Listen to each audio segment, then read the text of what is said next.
everybody. I had to put on something that felt like a little cheery music-wise because we're going to talk about this, but the vibes are so weird, people. I can't, and I'm not alone in this. The vibes right now are very, very strange. So we're going to talk about that a little bit more in a minute. But before I do that, let me just do the standard stuff. I'm moving my camera, so I'm a little bit more centered. I am Elizabeth Cronise McLaughlin. Welcome to Resistance Live for the 27th of February, 2024. Today, for our visually challenged viewers, I am wearing a navy blue crew neck sleeveless shirt. I am a blonde-haired, pink-skinned, green-eyed woman, and I'm sitting in front of my plant and my cushy chair, coming to you as always from occupied Tongva territory. Hi, Costa Rica. I know we got people from everywhere: Ontario, Ohio, Chicago, Portland, Oregon, New Mexico, Philly, Baja. Nice to see you. Nashville, Pasadena. Okay. First things first, Alvin Bragg yesterday demanded yet another gag order on Donald Trump for purposes of the trial that is now scheduled to start in a scant 26 days. I think he's going to get it. But one of the things that, of course, was very noticeable about this filing and the reason for it is that, and this is kind of shocking because Alvin Bragg is the district attorney for New York City. Apparently, prior to the time that this set of indictments was announced, Alvin Bragg got one death threat a year. One. And since that time, there have been 630 legitimate threats to the life of the district attorney of New York City, of Manhattan, that have been reported to the authorities. Now, the interesting thing about this gag order is that it does not seek to prevent Donald Trump from bad-mouthing Alvin Bragg. It does, however, ask for certain other restrictions. And the reason why that is the case is because the threats have extended now not just to Alvin Bragg himself, but to all of the staff in his office. So all of the staff is sought to be protected, as well as juror information. And the interesting thing about the juror information part of this is that there is a willingness to provide addresses to Donald Trump's counsel so that may inform how they handle their voir dire process during jury selection. That, of course, is the process through which attorneys are allowed to ask questions of potential jurors to try to figure out if they have a bias that would be relevant for purposes of jury service. But Donald Trump himself is not going to be given access to address information. And that in and of itself is another level of shocking but not surprising. It is the way that things have historically been handled in mafia cases inside New York City. So again, we are seeing the increase in threats, the increase in white supremacist violence. The details of these threats, by the way, were included in an affidavit that was submitted by a police officer assigned to this matter. And some of the threats were so detailed that they were down to the type of weapon and the exact methodology of murder that was intended to be used against Alvin Bragg. So this is more of the same of what we have come to see. I do think Alvin Bragg is going to get this particular gag order. I don't think there's going to be any question about it. And I will tell you that this particular gag order, quite unlike the situation with Judge Engoron, where every single time that Trump violated it, his attorneys were just fined. This, because it is a criminal matter, will have severe sanctions attached to it in the event that Trump breaks it. So we're going to have to see how this all plays out. But again, Alvin Bragg has gone in really hard on this, and I think he's going to get everything that he's asked for. I'm going to remind everybody this is the fourth gag order now that has been requested against Donald Trump for purposes of a trial. And this one, again, I think is one to be mindful of. Scott, to answer your valid question, can we trust his attorneys? Probably not. But I'm just going to mention here that if his attorneys happen to violate the gag order or provide address information to the general public, they could potentially be subject to disbarment. So I don't, you have to, again, lots of people have a self-destructive wish when they get aligned with Donald Trump.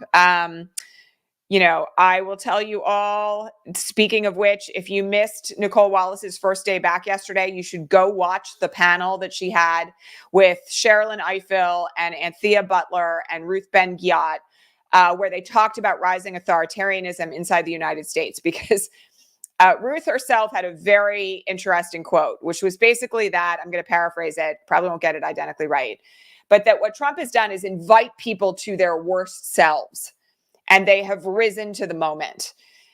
His attorneys are no exception to that. Do I think that there is going to be a likelihood here that his attorneys could potentially violate a gag order like this? Sure.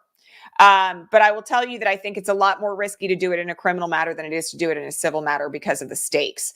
So Alina Habba saying she wanted a delay and then showing up at the celebration party in New Hampshire after having been exposed to COVID is one thing in a civil matter, right? In this case, when we're talking about confidential jury information that could subject the jury pool and individual jurors to death threats and violence and harassment and everything else, I think the potential violation of that in a criminal matter is likely to be far more severe. So we'll have to see how that plays out. But I do think that it's yet another reminder that what Trump is inciting in the general public is terrifying. And I also just have to shout out the bravery of Alvin Bragg and Letitia James and Fani Willis and all those who have really sought to hold Donald Trump accountable, notwithstanding great risk to their own personal safety.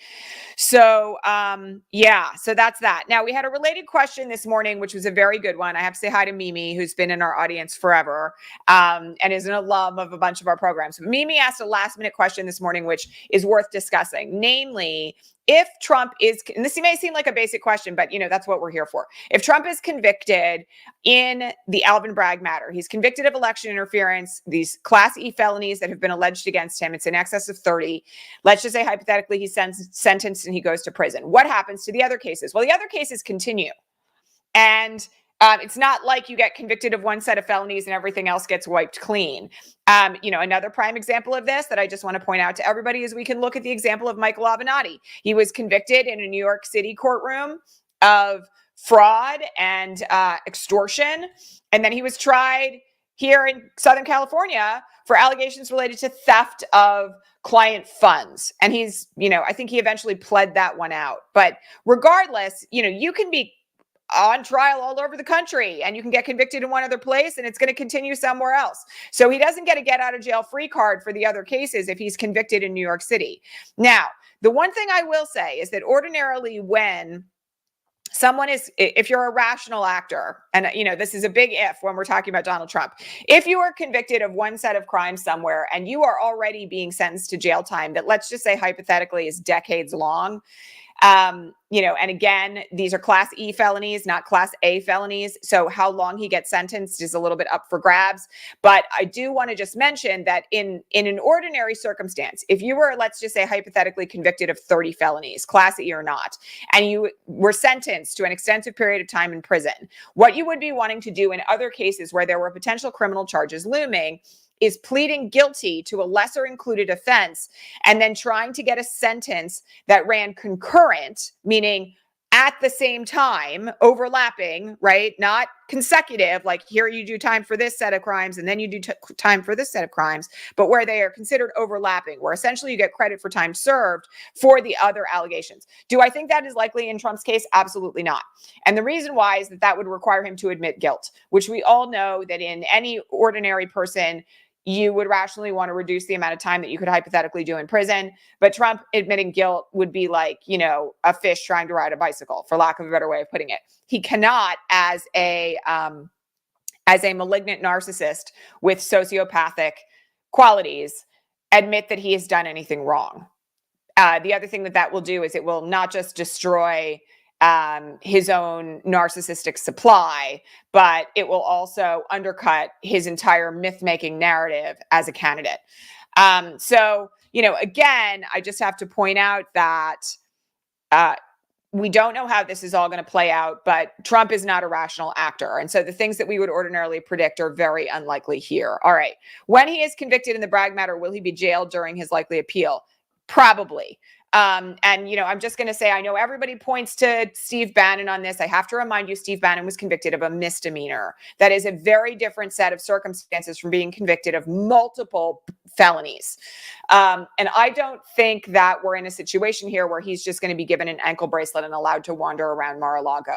I think we're going to be in a situation here where this judge, particularly in light of the allegations, is going to treat him like any other defendant. And indeed, this judge has indicated that that is the plan for this trial, that he's not going to get any leeway because he's a candidate. And so we shall see. Michael Cohen was given time to report to jail. If I remember, he was given like a weekend, 4 days or something, to say goodbye to his family. And then he reported. And I think he did time in Ossining, if I'm remembering correctly. But in any event, you know, that may happen. But I'm going to tell you that I don't think there's a likelihood that he's not going to be doing time. So we'll have to see what happens with that. Again, I have to remind everybody, litigation is inherently unpredictable. You never know what's going to happen. But do I think there's a strong possibility here that Donald Trump is going to end up serving time between now and November? Yes. The answer to that is yes. And the other cases will continue apace. Okay. We have some questions today about Merrick Garland. And, you know, it's kind of funny because I don't know. Sometimes our Patreon subscribers, by the way, I'm going to remind everybody, please become a paid subscriber over on Patreon. That helps to support this work, to support our team behind the scenes, to compensate the 4 or 5 hours of my daily workday now that this broadcast tends to take between like 5 a.m. and 10. One of the things that I want people to just be aware of is that, you know, every subscription really matters to us a lot. And so if this broadcast serves you, please head on over there. You can become a paid subscriber for as little as $2 a month. You're going to get to ask me questions before every broadcast. You get a bonus broadcast every Sunday for Progressive Coffee Hour. You should come and join us over there. It's really nice. And I know we have some new subscribers, so thank you for that. All right. So the questions about Merrick Garland this morning on the Patreon feed were about my perceptions of his efficacy. And I'm just going to say like a couple of things about this. All right. I know a lot of people right now are drawing comparisons between Merrick Garland and Letitia James and and Fani Willis. And I understand why. Okay. Like I get it. Letitia James, for as long as she has been in my worldview, you know, reminder, she was the public advocate for New York City, like long ago, like right when I first moved to New York, which was like right after 9/11. And, you know, one of the things that has always been true about Letitia James, she is a really serious fighter. Like she just is, she doesn't stop. And she is profoundly moved by justice. And I get that. And I also understand that Merrick Garland, for many folks, moved slowly, that the investigation was not directed in the way that it needed to be, that there was some outrage at the time of the January 6th committee hearings about the fact that there were certain things that apparently the DOJ didn't know. And then Jack Smith was appointed when Trump announced he was running again, which was a legitimate decision on his part. And Jack Smith has moved much more quickly since then. But I don't really see the point of doing this kind of I'm disappointed in Merrick Garland, or I'm not disappointed in Merrick Garland, or here's the judicial system working, or here is it not working kind of thing. Like we can't go back to 2021 when Merrick Garland's appointment was delayed by 3 months by Senate Republicans and second guess how this all went down. Okay. So one of the things that I have to remind you all of here is that Merrick Garland didn't actually like take the oath of office, I think until May of 2021. Like it was delayed for a long time. Then, you know, the DOJ was already investigating January 6th. It was the largest investigation that had ever been conducted in the history of the FBI. And yes, would it have been better from where we are now if Merrick Garland had opted to indict Donald Trump earlier than Jack Smith indicted him? Sure. But, you know, I mean, we can't fix that, right? So to me, I just don't really see the point of second guessing this. Do I think Jack Smith is doing a good job right now? Absolutely. Do I think that he has moved at a record speed from his appointment to where we are now? 100%. Do I have any doubts about his ability or the ability of his team to prosecute Donald Trump and win? Nope, not a smidge. So I would much rather be in a place where, you know, we're forward facing and dealing with the reality of where we are now. Is Merrick Garland still going to be the attorney general in his second Biden term? there's not going to be a second Trump term. Second Biden term, probably not. I would imagine that much like other attorneys general, he may consider leaving of his own volition. This is something that tends to happen in second terms. And so, I'm going to also point out that Donald Trump lost like 10 cabinet members in his term. There was so much turnover, and Joe Biden has lost one. So, we're in a situation here where the ordinary course of things that happen, in a second elected term may take place.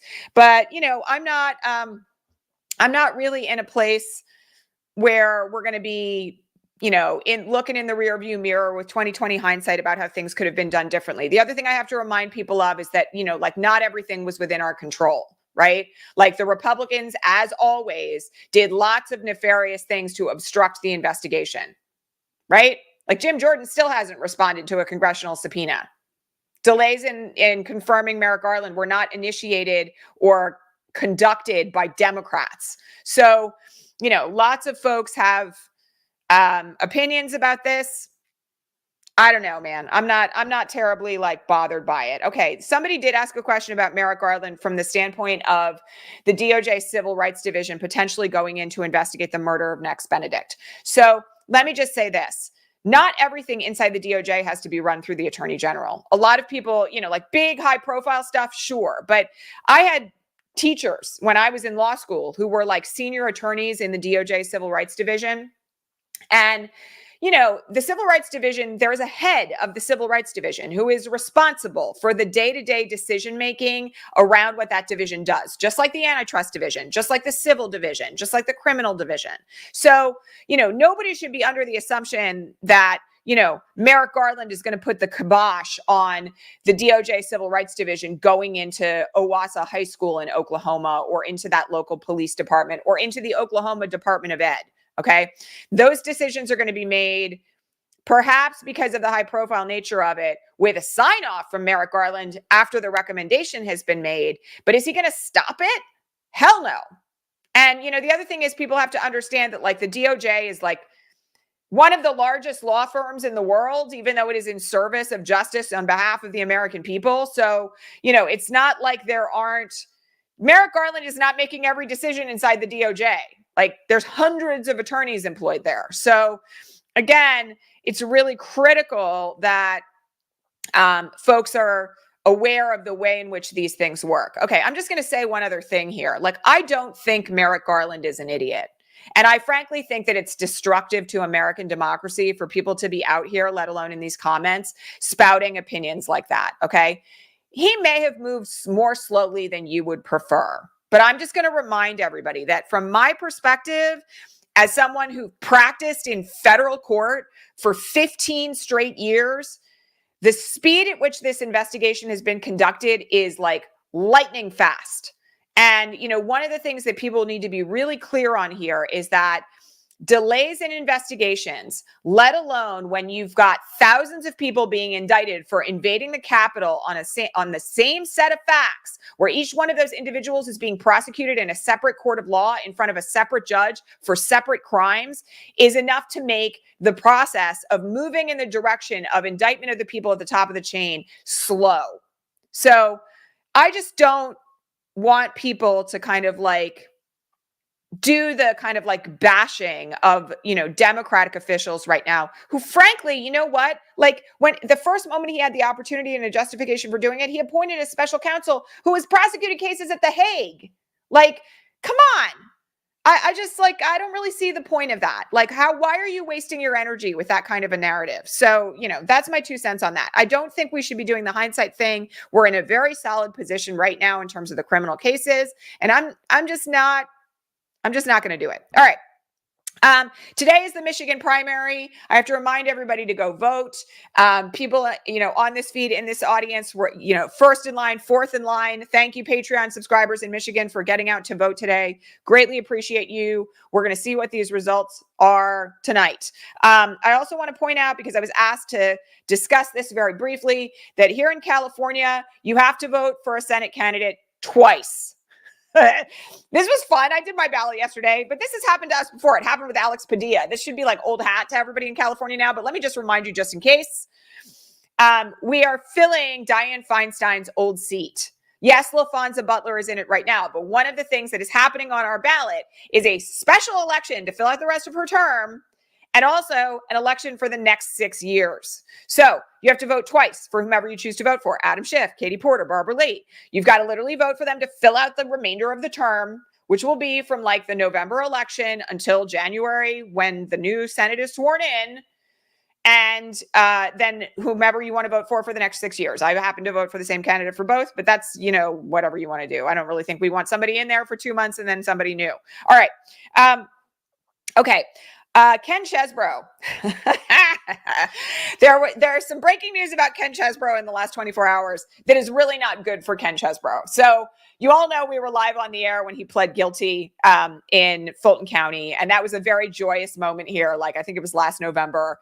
And it was very exciting at the time because he was one of 4 people who flipped on Donald Trump and presumably will be testifying against Trump in Fulton County and elsewhere. All right. Because once you cooperate with one prosecutor, you're probably going to cooperate with another prosecutor. However, there's news out of Michigan where an investigation has been underway into the fraudulent elector scheme, where apparently what has been discovered is that Ken Chesbro was not forthcoming with Fani Willis and others about the depth of his participation in the fraudulent elector scheme. And the particular details of this are not shocking in some way, but are profoundly stupid. So apparently Ken Chesbro had a burner account on Twitter that he was using through direct messaging to mobilize fraudulent electors. And he did not disclose the existence of this burner account to Fani Willis, to anyone else that he's been cooperating with. And I just have to say, one of the conditions of plea agreements is ordinarily that you are completely forthcoming and truthful in your cooperation. So there are big questions being raised now about whether or not this newly revealed set of facts is going to jeopardize Ken Chesbro's plea and whether or not he will potentially be back on the hook for criminal charges as a result. Now, that is ordinarily left up to the prosecutor, but I'm going to remind you all that we have seen this before. I know that everybody has memory hold this, but we had a situation where Paul Manafort was allegedly cooperating with the DOJ, where then it was determined that he had actually lied to the DOJ and he went back on the hook. So once again, we're going to have to see how this plays out. But, like a word of advice to anyone who might be under criminal indictment and pleading guilty, who's like, here, don't lie to prosecutors after you've entered a plea. Like, you shouldn't really lie to prosecutors anyway, but don't lie to prosecutors after you've entered a plea. Because, like, the only person that you're screwing is yourself. So we'll have to see what happens next on this, but people should be aware that it's coming. All right. I have to make one error correction from yesterday's broadcast. We talked a lot about Texas and about what Governor Abbott was doing and indications that he has made in relation to trans kids and their families. We've talked an awful lot here about fact checking and about media literacy. And I will tell you that I went and looked at that article multiple times before I talked about it yesterday. And what I saw was a February date.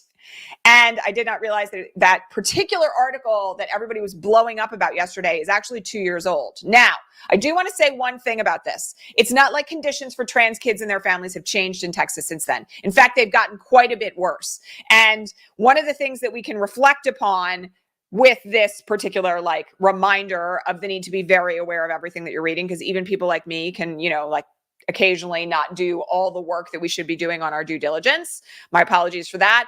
Is the way in which the insistence on prosecuting trans families for getting their kids trans-confirming medical care, for gender-affirming medical care, for loving their children, for caring for their children, how that has contributed to an environment that led to Next Benedict's death is something that we're going to need to be reflecting on for a very long time. So I just want to apologize for, missing the date, but I'm also just going to point out that it is not like that environment has gotten any better. In fact, it has gotten considerably worse. And one of the things that we need to be aware of is that words matter, right? When you say as a leader, as a public official, as the governor of a state, that, you think that parents who love their trans children should go to jail, you are creating conditions that lead to violence. And so I'm going to just stand on that one And, as always, you guys know I like to be correct. So that's my error correction from yesterday. We do have a looming government shutdown deadline on Friday. We talked about this yesterday. Yes, there are Republicans who are claiming that they're going to shut the government down unless there is a federal abortion ban, which is never going to happen. Today, notwithstanding the fact that Mike Johnson sent everybody home, Joe Biden has called the Senate Majority Leader, the Senate Minority Leader, the House Speaker, and the House Minority Whip into the White House for discussions. And basically he's trying to, and Kamala Harris is there as well. They are essentially trying to avert a government shutdown on Friday, notwithstanding the fact that right now the House of Representatives isn't even in session. It's a despicable set of affairs, as always.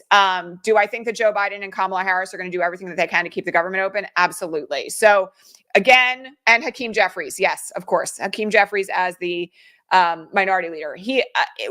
The conversation is ongoing. There's photographs this morning. They were published literally right before I went on the air. And my expectation is that a lot of pressure is going to be put on the House GOP in relation to this, because the Senate's ready to move, right? Like Chuck Schumer and Grassley are ready to move ahead on this. So, and even Mitch McConnell, who is present at the White House. The holdup is like the evangelical far-right fascist Christian part of the House GOP. So we've got a long way to go in the next 3 days.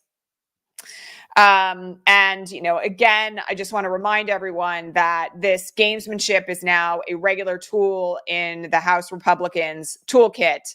And this is all the more reason why we need to take back the House in November, so that all of this threat to the lives of the American public and people who need services and people who rely on funding and government employees and, veterans are not the ones paying the price for this nonsense. All right. Somebody asked a question about how cases can be overturned. Okay. And I have to mention this just very briefly because, again, I think this is a really solid question. Partially because I think there's a lot of misunderstanding about the way in which checks and balances work amongst the three branches of government: executive, legislative, and judicial. Okay. One of those checks and balances says that if the Supreme Court rules in a particular way on an issue of law and the legislature representing the people doesn't like it, legislation can be passed, laws can be made that contradict a ruling of the Supreme Court. So here's how this would work. Just so everybody, let's just take Dobbs as an example. The Supreme Court rules that abortion is not guaranteed in the Constitution and that there is no right to privacy in the Constitution guaranteeing the right to abortion care. Okay.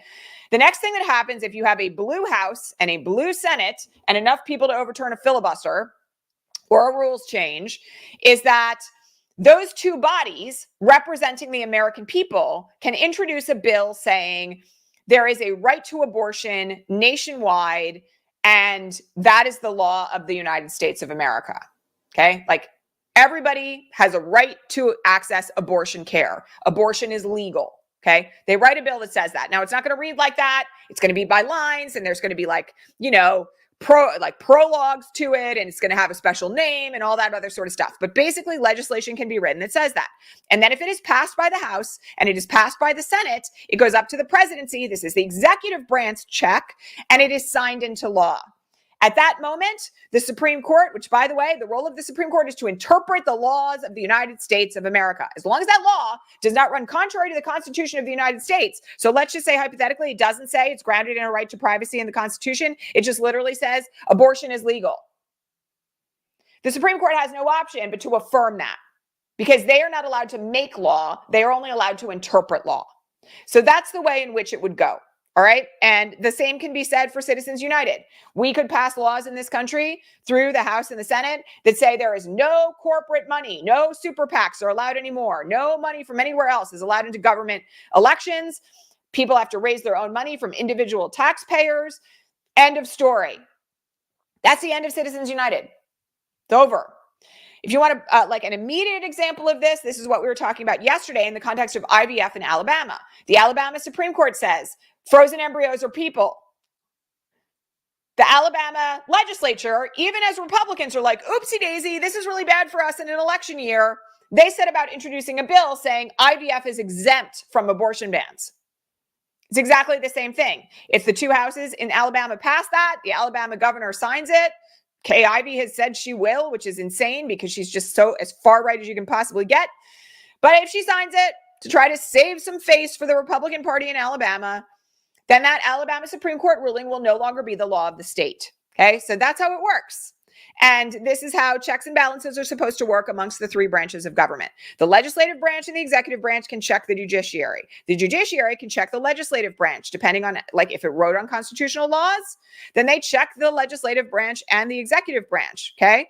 The executive branch has the ability to do certain things based on what the legislative branch, issues as in terms of authority that are a check on that. So all three branches of government are meant to regulate the others. Okay. And that's one of the ways in which this is supposed to work when it comes to Supreme Court interpretation. Okay. Last issue for today. I said yesterday that, and this is where I started this morning. I said yesterday that I had like a really bad feeling that I couldn't shake. And a lot of folks have confirmed that they are feeling very much the same. And one of the things that I just want to say about this is that we are in incredibly stressful times. I mean, again, to go back to that panel that was on Nicole Wallace yesterday with Anthea Butler and Sherilyn Ifill and Ruth Ben-Ghiat, one of the things that was discussed on that panel was how we are living through information warfare all the time in real time right now. And it is concerted. It is directed to try to create autocracy in America. And it's real. And it is impacting a lot of people on our side of the fence right up until the present moment. It is being designed to drive division on the left. Part of the reason why that is happening is because Trump is such a weak candidate and they know it. So they're trying to kind of like, the folks who are bad actors, whether that's U.S. white supremacists or foreign actors who are invested in destroying American democracy, they're trying to drive real wedges and separation inside the left because that's the only real way they have to make sure Joe Biden isn't reelected. All of that is happening in real time, and you feel it. I had moments yesterday on Threads where I was like, whoa. What I am experiencing right now reminds me very much of what it felt like on Twitter in 2020. And we all need quite a bit of direct, strategic ways of managing that engagement, not just for the sake of democracy, but also for the sake of our mental health. But I'm just going to say this also. Every once in a while, you all know this, those of you who have been here for more than 7 years with me know that I get a vibe that like something is coming down the pike.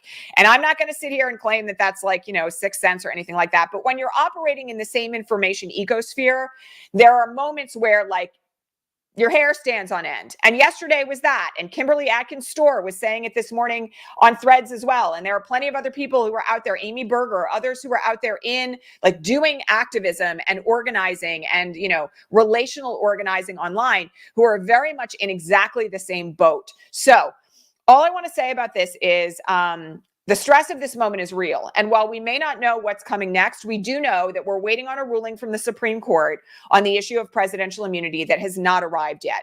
We are waiting on a ruling on the Colorado ballot case that has not arrived yet. We're waiting to find out if Donald Trump is actually going to be tried for January 6th between now and the Republican National Convention. There's a lot of things hanging in the balance. And in the meantime, a non-binary kid was murdered in Oklahoma.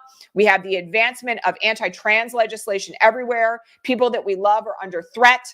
Migrants are being detained at the border and deported. And there is an insane propaganda around all of that. And all of this is culminating in a real sense of dis-ease. So if that is you, what I want to say about this is like, you're not alone. And also it's rational. Right? The vibes are really rough.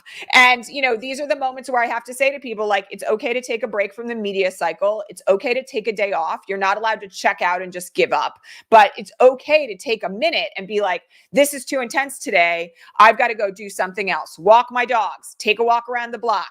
Go do some meditation, whatever it takes to do it. Because as I have been saying here, I can't believe we're in this now, but, we're in our 8th year of broadcasting here, which is crazy. I've been saying from the very beginning, it's a marathon and not a sprint. And that is absolutely true between now and November, more than it has been true anywhere else. So you kind of have an obligation when like things seem really off to take a moment and be like, okay, it's too much. I myself found myself doom scrolling, like literally just like doom scrolling nonstop yesterday because I couldn't get myself to kind of like chill out about all of this. So I want to recommend to all of you that very much you take a moment, you take a pause, and you do what you need to do to take care of yourselves. Because like the breaking news is going to hit fast and furious for the remainder of the week. We have the return of the Fani Willis hearing.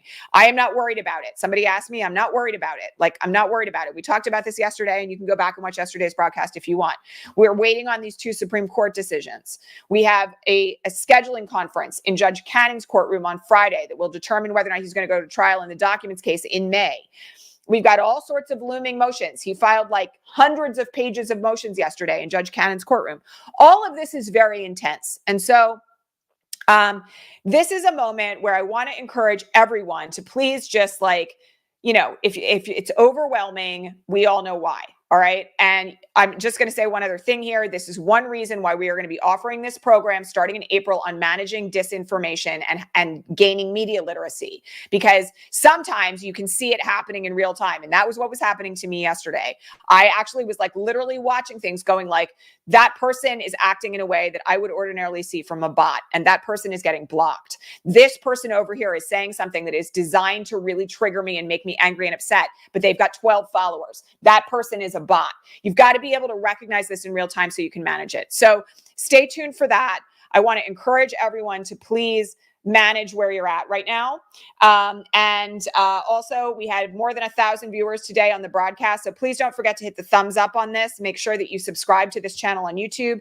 And if this broadcast is useful to you, if it helps to talk you down off a ledge, if it explains things to you in a way that makes it easier for you to manage what's happening in real time, please become a paid subscriber over at patreon.com/resistancelive. That is a wonderful community. You can ask me questions for 2 hours before every broadcast. You get bonus broadcasts every Sunday for Progressive Coffee Hour, which is super fun. And I truly hope that you will, because it helps to support this work financially. Consider it like an NPR donation, but it makes a really big difference to me and my team. And subscription started as little as $2 a month, which is less than 10 cents a broadcast. So head on over there if you have not yet done so already. All right, everybody. I will tell you that my woo is telling me that we are going to need an emergency broadcast. I don't know if it's today or tomorrow. So I will be back if there's a need for that, particularly if there's breaking news out of the Supreme Court. But in the interim, you know, take the pause if you feel like you need it. All right. Much love, everybody. I will see you all back here regular time tomorrow. Thanks for being here. Thanks for all of your support of myself and the team behind the scenes. And I will catch you all here tomorrow or online between now and then. All right. Take care, everybody. Bye.